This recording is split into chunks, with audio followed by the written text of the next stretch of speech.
इस वीडियो के माध्यम से निरपेक्ष अपवर्तनांक किसे कहते हैं, यानी एब्सोल्यूट रिफ्रेक्टिव इंडेक्स जो है वो किसे कहते हैं। ठीक है जी, चलिए समझते हैं। तो याद रखिए, इससे पहले वीडियो में हमने अपवर्तनांक के बारे में पढ़ा है। अगर आपने नहीं देखा है तो डिस्क्रिप्शन में लिंक है, पहले उस वीडियो को जाके देखिए। तो समझते हैं यहाँ पे निरपेक्ष अपवर्तनांक क्या होता है, यानी एब्सोल्यूट रिफ्रैक्टिव इंडेक्स किसे कहते हैं। तो याद रखिए, वायु में प्रकाश की चाल, यानी जितने भी वायु में प्रकाश की चाल होती है, ठीक है, तथा माध्यम में प्रकाश की चाल के अनुपात को हम निरपेक्ष अपवर्तनांक कहते हैं। ठीक है, तो आपको शायद समझ में आया होगा यहाँ से कुछ ना कुछ। देखिए आखिर क्या होता है। जैसे हम जानते हैं कि वायु में प्रकाश की चाल जो है वो 3 × 10⁻, है ना, 8 मीटर पर सेकेंड होता है। ठीक है, और किसी भी, यानी कि अगर माध्यम, कोई भी ऐसा माध्यम ले लिया जाए, मान लीजिए कांच ले लिया जाए, ठीक है, या फिर क्या कहते हैं जल ले लिया जाए, या फिर क्या कहते हैं कुछ भी ऐसा माध्यम, केरोसिन ले लिया जाए, उसके रिस्पेक्ट में, ठीक है ना, यानी कि मान लीजिए आपके पास नीचे में,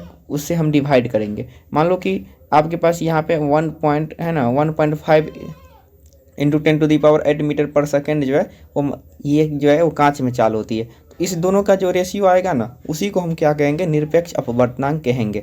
ठीक है, तो मुझे उम्मीद है कि आप लोग समझ गए होंगे। जैसे यहाँ पे फार्मूला निकल के आता है NM बराबर, यानी रिफ्रैक्टिव एब्सोल्यूट रिफ्रैक्टिव इंडेक्स जो है वो क्या होता है, तो C/V भी आपको याद रखना है। ठीक है, जिसे हम क्या कहते हैं, वायु में प्रकाश की चाल बट्टा माध्यम में प्रकाश की चाल।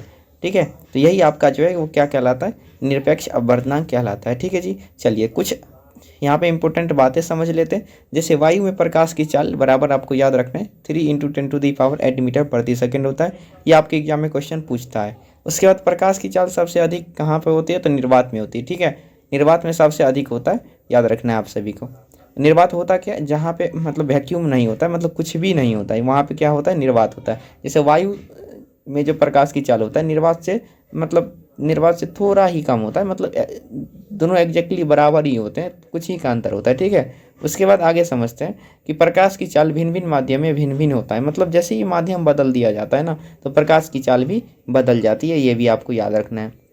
यहाँ पे जो है वो कुछ अपवर्तनांक दिए हुए हैं, मतलब कुछ चीज़ों का। जैसे आपके पास यहाँ पे याद कर सकते हैं, देखो वायु का अपवर्तनांक 1 होता है, यानी करीब 1 के बराबर होता है। बर्फ़ का 1.3, जल का 1.33, एल्कोहल का 1.36, केरोसिन का 1.44, है ना, संगलित क्वार्ट्ज का। ये क्या दर्शाता है, ये जो अपवर्तनांक है आखिर ये दर्शाता क्या है, बताओ। जैसे बेंजीन का 1.5 है, आखिर ये क्या दर्शाता है, ये यह दर्शाता है कि ऊपर में, यानी कि आपका जो बेंजीन है 1.5, इसका रिफ्रैक्टिव इंडेक्स आया है, यानी 1.5। ऊपर में आपका 3 × 10⁸ मीटर सेकेंड, और यहाँ पे जो है आपको बेंजीन में जो प्रकाश की चाल है उसे डिवाइड देने पर ये 1.5 आया होगा। तो यहाँ से चाहे तो आप इसको निकाल भी सकते हैं। बताओ, ये इधर जाएगा तो ये बट्टा में 1.5 आएगा, 1.5 से इसको 2 बार में घटेगा, यानी कि जो बेंजीन में चाल हो जाएगा प्रकाश का 2 × 10⁸ मीटर पर सेकेंड। आसानी से इसे निकाल सकते हैं। ठीक है, चलिए, तो इसी के साथ यहाँ पे जो है अपवर्तनांक का टॉपिक समाप्त होता है। तो मुझे उम्मीद है कि आपको अपवर्तनांक अच्छे तरीके से समझ में आया होगा। अगर वीडियो अच्छी लगी हो तो कृपया वीडियो को लाइक करें, चैनल को सब्सक्राइब करें, और जहाँ तक हो शेयर ज़रूर करें जी।